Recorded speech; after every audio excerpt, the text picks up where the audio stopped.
There's been widespread international condemnation following the attack in Nice. At an ASEM summit in Mongolia, European and Asian leaders held a minute's silence. EU Council President Donald Tusk said Europe stood united with France.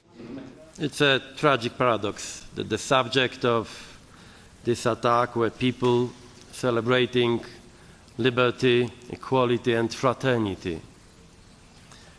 Today we all, Europe and Asia, stand united with the French people and their government. We condemn this tragedy and keep up our fight against extreme violence and hatred. Also attending the summit, Germany's Chancellor Angela Merkel said what counts on this day is solidarity. The solidarity of all the German people with our friends in France. The solidarity of all the countries assembled here in the fight against terrorism. Germany stands side by side with France and others in the fight against terrorism. And I'm very much convinced that despite all these difficulties, we will prevail.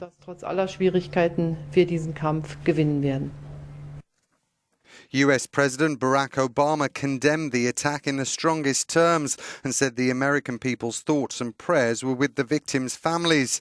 Australia's Foreign Ministry issued a travel warning to its citizens. The Australian government is deeply shocked by this latest horrific attack, and we condemn what appears to be a terrorist attack that took place on Bastille Day in Nice.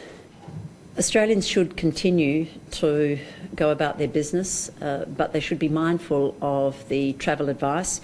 We have reissued the travel advice. We have obviously included reference to this incident.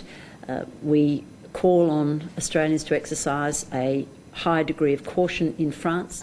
The United Nations Security Council also condemned the events in Nice, describing the attack as barbaric and cowardly.